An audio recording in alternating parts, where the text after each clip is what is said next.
Welcome to 2012, January 2012, from the numerological point of view. There are 4 things to be thoughtful about in January. Number 1, you can't believe anything you read, you can't believe anything you see. In this particular climate for this month, no one's telling the truth. Now, there are advantages and disadvantages to that. The only advantage is that this is not the priority right now. The priority is not to be listening and trying to figure out who's telling the truth. Nobody is. That's not the nature of the month, especially people who are in positions of power. And you may say, well, they never tell the truth. Well, that's not true. That's not true. There are actually cycles and seasons when the people who are movers and shakers in the world and influencers in the world have more influence through their words. This is not one of those times.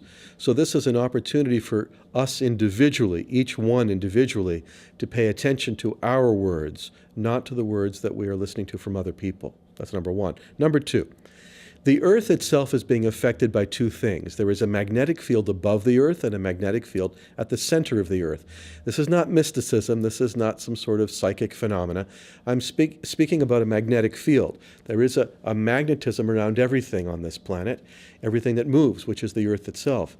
The magnetic shield around the Earth is changing this month. And there's another magnetic field at the center of the Earth where there's molten lava, and that's also changing. And as those 2 shields begin to move a little bit, we see the consequence of that, and that takes about 1,000 days. It takes about 3 years. We're going to start feeling some of the rumblings of that even in January, but won't see the results for 3 more years. You're going to see that in some weather patterns even in the next couple of weeks. The third thing, and I think probably the most important thing, is that on a very personal level, this is a time for responsibility. I know, it's like talking to a teenager. Be more responsible. Be more responsible. I don't mean that as a judgment of anybody. It means that in every area of life, whether it's a country, a company, a person, any living being, that in January of 2012, responsibility is the key.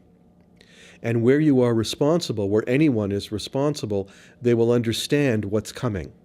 They'll understand the consequences and the consciousness of what they're doing and why they're doing it and what will happen. There will be a clarity. But if you're not responsible, if you're not thoughtful and careful, you're going to miss a whole process for yourself. And that comes back and bites you in about 3 or 4 months from now. So this is a really good time to be thoughtful. You know, people make New Year's resolutions in January. The resolution for this year, especially the first season of the year, is to be responsible. So here we have the news. Don't pay attention to anything. None of it's true. Secondly, the magnetic field of the Earth, internally and externally, that's changing. This is really symbolic of what's happening for individuals as well. You'll see the repercussions of that, the beginning of that in January, the repercussions over the next season and then over the next 3 years. And you're also going to see the level of responsibility exposed. Now, there is one more little bonus, and that there are new lyrics in January. There may be some new anthems that are coming out, new sayings that are coming out in January that we will really be able to connect to and use in our language, in our culture, and we'll be singing it for a very long time. Pay attention to that. Who knows, you may be the one writing it. Thanks for watching. See you next month. And don't forget to comment right here, fan, friend, and subscribe.